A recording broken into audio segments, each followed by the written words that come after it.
Right now, on to the point. Skyrocketing fire insurance issues. When does this end? This is insanity. Homeowners experiencing huge hikes. Part of the system so overwhelmed, one woman's insurance is canceled even after she paid. A family demanding answers after their mom was killed in a Sacramento shopping center. The search for her killer. Plus, addressing obstacles Black female-owned cannabis owners face. And the group of women working to change them. And the women we are hearing from tonight are breaking barriers. We'll have their stories coming up around 6:45 tonight. Thank you so much for joining us. This is To the Point, and I'm Alex Bell. Leading our show, the crisis right now in California's fire insurance industry. Homeowners are facing huge hikes. People that move out of the city to get a bigger place and have kids, or retired folks on fixed incomes, can no longer absorb the costs. Others have been kicked off their insurance, and some companies, as we know, they have even left the state. Now, many have turned to the FAIR plan, known as California's fire insurance of last resort. And now tonight, our Becca Habegger explains the surge in new customers has caused more issues that frankly need to be addressed. So happy to be home. Yes. Happy to see your room. We first met Allison Welch in September 2021 as she and her family were finally allowed to return to their El Dorado County home after a 28-day evacuation due to the Caldor fire. The fire was right there. The family lives in a beautiful wooded area between Pollock Pines and Kybers along Highway 50 in the South Fork of the American River. This is my sanctuary. When she and her husband bought the home in 2019, they paid $4,400 per year for their home's fire insurance through the California FAIR plan. That's not including what they pay for flood insurance or additional homeowners insurance. Now, their annual FAIR plan premium is more than $12,000, nearly tripling in 4 years. I expected our rates to raise. I mean, a major fire just blew through here, so I expected something to happen. I didn't expect $7,000 in the 4 years we've been here. We spoke with Welch again this week after a recent Facebook post of hers caught our eye. We haven't had fire insurance since December. We just got it reinstated this week. She says her premium was due December 24th. Her lender sent the payment December 15th, but the FAIR plan didn't receive it until December 27th, and her policy was canceled. Should my lender maybe have sent it out a little bit earlier? Probably, but that's not on me. That's on the lender. My policy was canceled for lack of payment, even though they got the check and they cashed it. She says she didn't receive any notice of cancellation and only learned about it recently. She and her broker were able to fix the situation, but says of the FAIR plan, I shouldn't have to deal with this. My lender paid you guys. Do your job. If you're understaffed, beef up the staffing. We reached out to the California FAIR plan, which says for privacy reasons it doesn't comment on specific cases, but said generally the FAIR plan has experienced historic growth and more Californians are continuing to turn to it for the coverage they need. The FAIR plan is receiving approximately 1,000 applications per business day, and the vast majority of them are being processed within 5 business days. They say that growth, plus a switch to new software back in October, led to issues. To address these issues, the FAIR plan dramatically increased staffing, including tripling customer service representatives and doubling the underwriting team. These changes have greatly reduced delays and brought service levels back to a more normal level. Hold times definitely, have improved.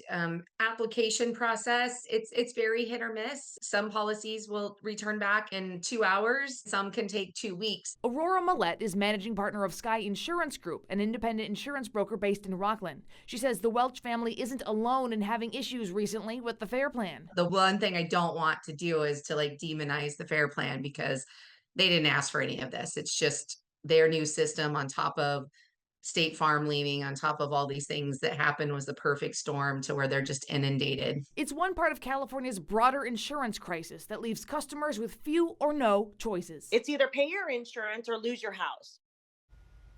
All right, Becca joins us right now. You also reached out to the Department of Insurance. What did they have to say about all this? Yeah, Alex, they acknowledged recent issues the FAIR plan has had, and they say they're concerned too. Now, back in December, Insurance Commissioner Ricardo Lara sent the president of the FAIR plan a letter flagging concerns about unacceptable delays and payment problems, like what Allison Welch experienced. At the department's request, the FAIR plan now has a dedicated inbox specifically for FAIR plan brokers to submit their inquiries. And if you have issues with your homeowner's insurance, let us know. You can send us an email at tothepoint@abc10.com, and you can also submit complaints to the Department of Insurance. All right, thank you, Becca. For the first time, we are hearing from the father of a mother of 2 who was shot and killed in a popular shopping center in Sacramento's Pocket neighborhood. It comes as the family of Chastity Sparkman is gathering for a candlelight vigil tonight. Roxanne Elias is live at the Lake Crest Village Shopping Center where she was shot. And Roxanne, you spoke with Chastity's father earlier. What's the biggest question that's weighing on him and, of course, the family tonight? Well, Alex, for him, the biggest question is why and how did this happen? How did it unfold? Very emotional father that we spoke to today. Now, behind me, you can see as dozens of family and friends of Chastity Sparkman gather for a candlelight. They're demanding justice, asking questions of what happened out here because it was in this very parking lot that she was killed.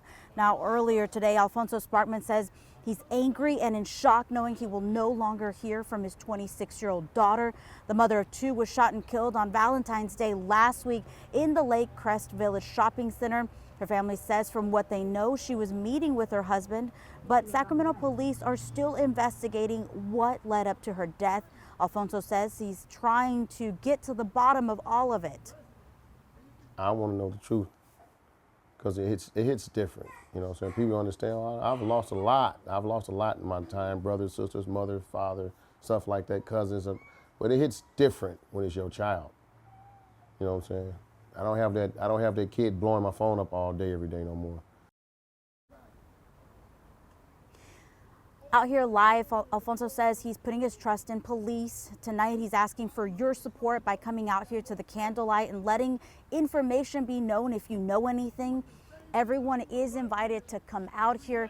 They also have a GoFundMe account set up for the two children left behind because, of course, they don't have a mother anymore. We will share that link on our website. And in the meantime, just a few minutes ago, just for safety factor, we talked to police. Police telling us that there are officers here in the area patrolling, making sure that the family mourns safely. All right, Alex. Roxanne, thank you so much. Tonight in Stockton, police are investigating what led up to a 17-year-old's death. It happened just before 9 on Tuesday on North Pershing Avenue. When officers arrived, they found a 17-year-old who had been shot. He died at the scene, and no word yet on a possible suspect or suspects. We're learning more tonight about the overdose deaths of 4 people in South Lake Tahoe. The family of one of the 4 victims spoke exclusively with our Luke Clary. They shared the knowledge and the medication that they believe could have changed everything. Everybody at this Lake Tahoe bar has been touched by the life of Keely Pereira. Everybody. I'm just Keely's little sister. Do you know what I mean? But nobody knew her. She was just so dynamic, so beautiful. Like her mom.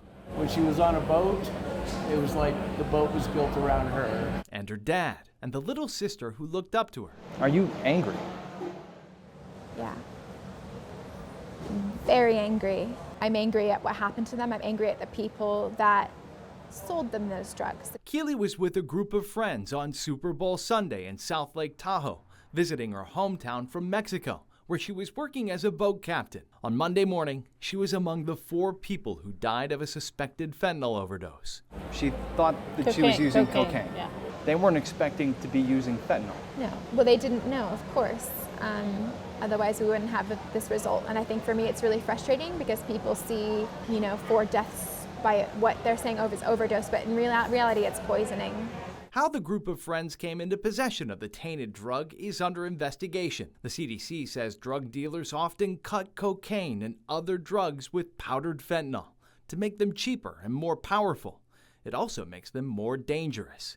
The game has changed. The game has changed. So, this is Narcan. It's tiny, you can keep it in your bag. Now, Keely's family is spreading the word about the life-saving medication naloxone, or Narcan. What do you hope you can achieve?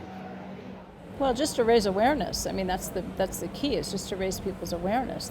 And through all of this pain, Casey's still looking up to her big sister, the one everybody knows. I just want everyone to know that I'm really proud of her. In a very strange way, she's initiated this change for a lot of people. So, yeah, I'm really proud. Autopsies and toxicology reports for the victims are still pending. The family is hoping for criminal charges for whoever sold the drugs. Coming up onto the point as we celebrate Black History Month, we sit down with 4 Black female cannabis business owners about the obstacles and inequities they face. I'm still tracking areas of showers for tonight. Then we quickly turn our attention to a dense fog advisory for tomorrow morning. Plus, why Sacramento firefighters are preparing for an explosion tonight in downtown. We'll have the details.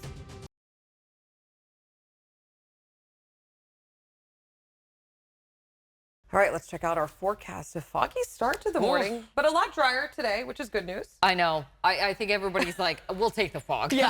After getting a break from the rain. Now, we're still tracking a few isolated showers out there. It's really not anything too intense. Real spotty showers moving through parts of the valley, mostly north of the Sacramento area, but we had an isolated cell right around 5 o'clock, gave us a beautiful kind of rain shadow out there. Dense fog advisory in effect for tomorrow morning. It starts up at 2 a.m., lasts through 10 a.m. with limited visibility. Tonight, though, still beautiful for that evening walk. Temperatures holding in the 50s. Eventually, we'll get to that overnight low of 43 degrees with that sunrise at 6:49. Here's a look at how that visibility decreases throughout tonight. So by 8 a.m., morning commute, looking at pockets of visibility down to about a quarter of a mile. Really doesn't last all too long. We're back to the sunshine, much like today, where we had those highs reaching the 60s in the valley, only in the 30s, though, for the Sierra. Now, we are in for a wonderful warm up. By Saturday, our highs are close to 70 degrees. And then, just like that, we're right back to that cold blast of air coming in by early next week. That's going to be provided by that low right there.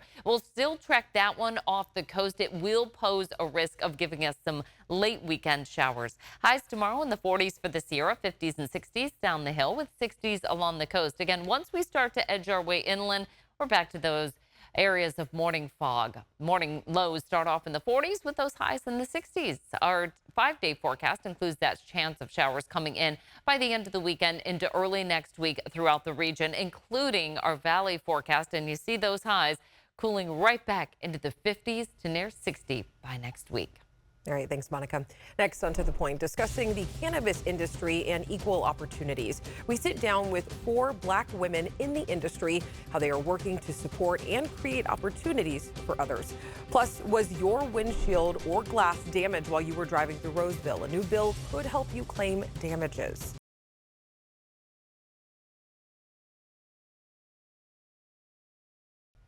As we celebrate Black History Month, tonight we look at the obstacles Black-owned cannabis businesses face. Our Jeannie Nguyen spoke with a group of Black women, including the CEO of the first Black woman-owned cannabis dispensary right here in Sacramento. They are working to support and create opportunity for people of color so they can enter the industry. Maisha Bahati, CEO of Crystal Nugs. We are a storefront dispensary and delivery. Hi, I'm Rhonda Ernest, and I am the CEO and founder of Natural High. My name is Adiola Adedipe. I am the CEO and founder of Aiden's Relief. So I'm Zion, and I'm the CEO, the founder of Shashamane Institute, which is an alternative holistic medicine. These 4 Black women have fought hard to be where they are today as successful cannabis business owners. They've formed a strong bond, and they all credit it to the city's Cannabis Opportunity Reinvestment and Equity, or CORE, program. And the intent of the program is to help reduce barriers of entry into the cannabis industry for those who were most impacted by the war on drugs and the communities that were most impacted by disparate policing of cannabis-related offenses. Davina Smith, the city's cannabis program manager, says the cannabis industry is primarily run by white men. The CORE program awards funds to retailers to help open their cannabis businesses, but the journey hasn't always been easy. Talk to me about what challenges you guys face and how you worked with one another to empower one another. We're a very small minority here in Sacramento as Black women in cannabis. And sometimes you need help, sometimes you need advice, sometimes you need, how do you do this, how do you do that? And just to have a little bit of that is so essential. Maisha Bahati is the first Black woman to own a dispensary in the city of Sacramento. She started her business as a delivery service in 2018. Adiola Adedipe got into cannabis when her son was diagnosed with leukemia. She believes it was cannabis and chemo that healed her son. I'm advocating for parents with catastrophically ill children, and so that's a whole nother demographic. In the Sacramento area, we have well over 30,000 families that are using cannabis openly for their children for autism and cancer and MS or anxiety. And so just getting into that space alone was trying to figure out how could I represent Black women. I'm educated, I'm a great speaker, how can I help the community? And I think when we all sit at this table, the secret sauce to all of our businesses is that we're here to stand up and help the community and show them to each one to teach one until you reach one. While these women credit the CORE program for helping them, they recognize it isn't perfect. Rhonda Ernest opened up her online cannabis business in April 2022 after owning a salon for more than 30 years. She says they need more than just funding. When you pick these 10 people, the funds should be attached to that. Because you're saying to her, yeah, you were marginalized, yeah, you were affected by the war on drugs, we're gonna give you this opportunity.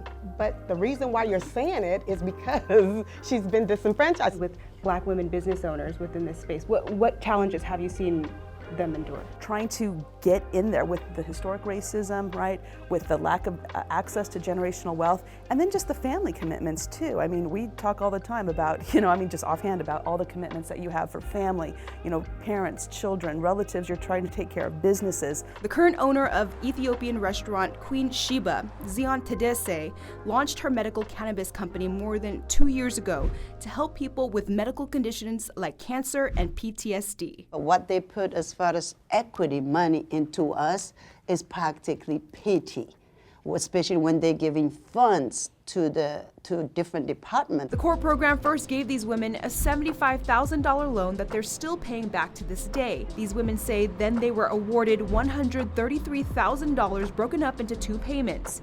To date, the city says 42 businesses have been permitted through the CORE program, with an additional 16 in the application process. This feedback about the CORE program is nothing new, but noted. If you get somebody permitted and operational, but then they have to close 6 months later because they haven't been able to get adequate business, they're too much in debt, they've got these issues, then that's not success. That's not what success for the CORE program and for our entrepreneurs looks like. So we've really had to kind of think and work a lot, work with the CORE community about for where you are in your journey, what do you need? Like, what can best assist you? Other barriers Black women cannabis business owners say they face is 1, lack of resources, support, and 2, high taxes. These women say they're taxed 27.5% with minimal write-offs. What vision do you guys have for future Black women within this space? I think we have a platform now to change all that.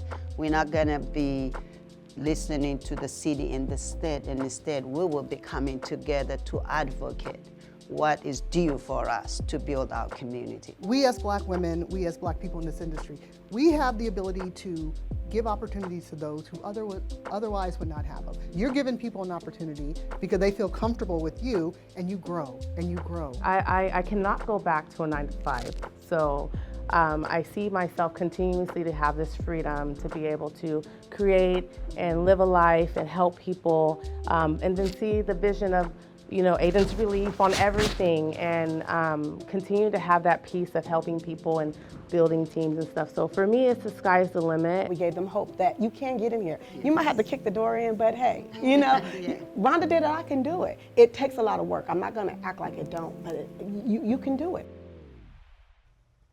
And if you want to learn more about each of these women's businesses, we have posted links on our website at abc10.com. All right, some drivers in Roseville could be getting damage claims approved under a newly proposed bill if their car's windshield or window was damaged along I-80, a stretch of I-80 in early 2023. So for several months, loose gravel and rocks hit cars between Douglas Boulevard and Highway 65 near Roseville. At the time, Caltrans told ABC10 they needed to repave the area, but couldn't due to winter weather conditions. A newly proposed bill would add and repeal part of the Streets and Highways Code, allowing liability for certain conditions. And a heads up for anyone in and around downtown Sacramento tonight. Movie production crews will be filming an explosion scene starting at 10 o'clock tonight, and this is happening at 6th and J Street. The Sacramento Fire Department says they are aware and you should not be alarmed.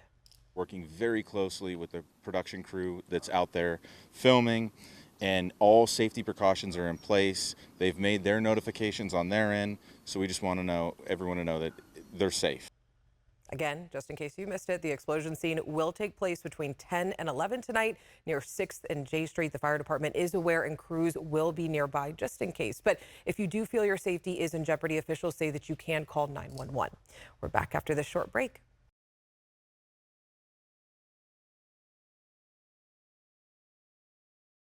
Over the last several years, local election offices have been on high alert, and there has been an increase in threats and harassment. In 2021, the Department of Justice even created a task force to respond to the significant increase. So we've been reaching out to local election offices to see how they are preparing ahead of the presidential election. So tomorrow, we're going to introduce you to the Yolo County Registrar of Voters, who says his staff safety is his #1 goal. So we're going to be taking a closer look at the remodeling the Yolo County Election Office is doing and why Narcan is just one precaution they have on hand to keep their staff safe.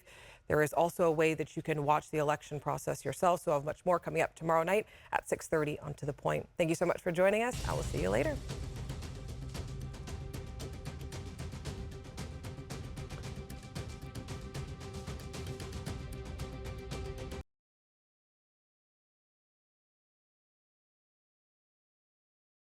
Hey, it's Alex. I just wanted to say thank you so much for watching. The To The Point team and I love hearing from you, and I hope that you'll stay in touch. And don't forget, you can always email me and the team at tothepoint@abc10.com, or you can even send us a text message at 916-321-3310.